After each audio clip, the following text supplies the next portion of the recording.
भारत, बुद्ध मन पर काम करते हैं। पश्चिम ने मन को समझना सिखाया, भारत ने मन को जीतना। कबीर बहुत नाराज है मन पे। कबीर को अगर आप सुने, बहुत नाराज है मन पे, बहुत नाराज। तू है रंडी फिरे भिहंडी, मन को कहते हैं। रविदास बड़े मृदभाषी हैं। रविदास कहते हैं मन चंगा तो कठौती में गंगा।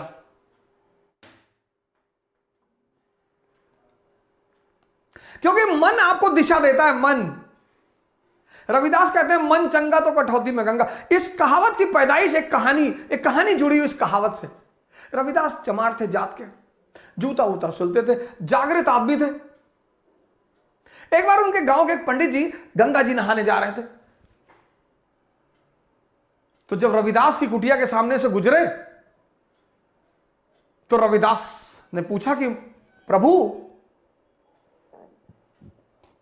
काशी? बोले हाँ, काशी जा रहा हूं गंगा मैया का स्नान करने। अरे बोले प्रभु हमारा भी एक काम कर दीजिए। हाँ पंडित जी ने कहा बताओ। बोले प्रभु हमारी तरफ से ये 1 रुपया गंगा मैया को चढ़ा दीजिएगा। हाँ बोले फेंक दो।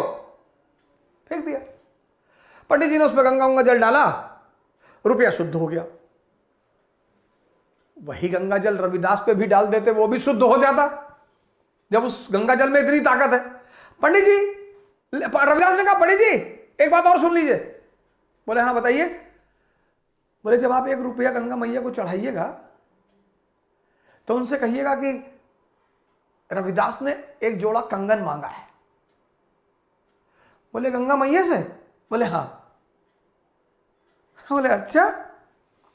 पंडित जी गए, गंगा नहाए वहाए, नहा वहा के पंडित जी को याद आया कि यार रविदास ने 1 रुपया दिया था और कहा था गंगा मैया से हमारे लिए कंगन मांग लीजिएगा। तो पंडित जी ने 1 रुपया निकाला, गंगा मैया पे चढ़ा दिया उस पानी में और कहा कि मां रविदास ने कंगन मांगा 1 जोड़ा। गंगा मैया अवतरित हुई, बोली ये कंगन हमारे बेटे को दे देना। पंडित जी तो टेंशन में आ गए कि हम पूरी जिंदगी नहाए, माता जी आप हमसे मिलने कभी नहीं आई। अरे बोले जाओ बाद में बात करेंगे। पंडित जी सोने का कंगन देखे, कहे रविदास को क्या पता चलेगा। पंडित जी ने जाके काशी के राजा को वो सोने का कंगन दे दिया। तो राजा ने बड़ा गिफ्ट उफ्ट दिया, जमीन वमीन तोहफे में दी। पंडित जी लौट आए गांव। बोले पैसा चुमाड़ा चढ़ा दिए रविदास? बोले चढ़ा दिए। बोले कंगन? बोले वो कंगन गंगा में निकल के कंगन देती किसी को? रविदास ने कहा कोई बात नहीं बाबा जी, आप जो कह रहे सही कह रहे। बात आई गई हो गई। एक दिन क्या हुआ कि काशी के जो राजा थे उनकी पत्नी स्नान करने गई गंगा जी, उनका एक कंगन खो गया। आई बोली कि हमको यही कंगन दोबारा चाहिए और यही चाहिए। राजा साहब ने पंडित जी को बुलवाया, कहा ये दूसरा कंगन दिलाओ, यही जोड़ा यही। अब तो पंडित जी फंस गए, बड़े सुनारों के पास गए। अरे इसका ये मॉडल भैया हम ना बना पाएंगे, है ही नहीं। तब पंडित जी थक हार के आए और रविदास को सारी कहानी सुनाई, क्योंकि राजा ने कहा था पंडित जी एक जोड़ा ला के दे दो नहीं तो फांसी चढ़ा देंगे। तब अंत में आए रविदास के पास कि भैया बचा लो नहीं तो जान चली जाएगी। कंगन दिया था मां ने और पूरी कहानी उन्होंने सुनाया।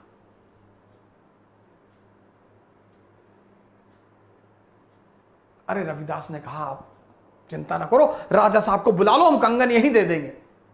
कहीं यहीं? हाँ। बोले गंगा जी को हम यहीं बुला लेंगे। तो जो चमड़े का काम करते थे उनके पास कठौता होता था, उसी कठौते में वो चमड़े को भिगोते थे। तो राजा साहब, रानी साहिबा सब लोग आई कंगन लेने के लिए कि वो तो गंगा मां का कंगन है।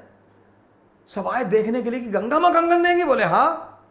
तो रविदास की कुटिया पे आए तो रविदास खड़े हुए कठौते से हाथ जोड़ा, कहा मां एक जोड़ा कंगन और दे दो। तो कठौते से गंगा जी निकल आई। वहीं पर यह मुहावरा बना, मन चंगा तो कठौती में गंगा। तुलसीदास ने कहा जाकी रही भावना जैसी।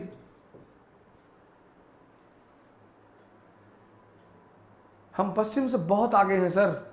यही डर है पश्चिम को, इसी से डर है, इसी से, क्योंकि जिसने अपने मन को जान लिया वो महान बन सकता है बिल्कुल, लेकिन जीत लिया वो भगवान बन जाएगा। भारत बहुत आगे है पश्चिम से। पश्चिम को पता है कि इस धारा को तोड़ दो, इस धारा को। बुद्ध कहते हैं विपासना, स्वयं को देखना।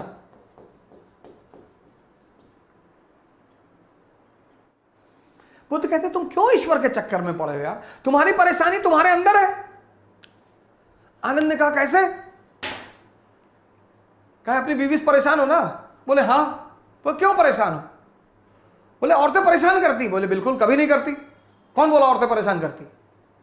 तुम शादी करने गए थे 500 आदमी लेकर, शादी करने क्यों गए थे? सोचे थे मजा आएगा, एक ही बात सोचे कि मजा। शादी मतलब जिम्मेदारी, इसलिए शादी के साथ एक शब्द जुड़ा है हनीमून। हनी सन नहीं जुड़ा, मून। 4 दिन चमकेगा फिर अंधेरा, इसलिए जब शादी होती किसी की तो उसे हनीमून पे भेजते कि भैया 4 दिन, फिर लौट आना, काम धंधा है, परिवार है। विवाह एक जिम्मेदारी है। सूरज हमेशा चमकता है, तो उन्होंने हनी सन नहीं कहा। प्रेम में कोई हनीमून पे नहीं जाता, क्योंकि प्रेम में जिम्मेदारी नहीं है। ये देखिए, ये पश्चिम बड़े बड़े साइंटिस्ट पैदा किए उसने, मन पे काम किया उसने, मन को समझा। Sigmund Freud, basic instinct, psychoanalysis. पश्चिम को एकदम पढ़िए सर, पश्चिम के पास तो एक से एक विचारक है। तो आपने क्या किया? ये देखिए, पश्चिम ने मन को समझना सिखाया। ज्यादा साइकोलॉजी पढ़ के कभी कभी लोग पागल हो जाते हैं, ज्यादा समझ जाते हैं।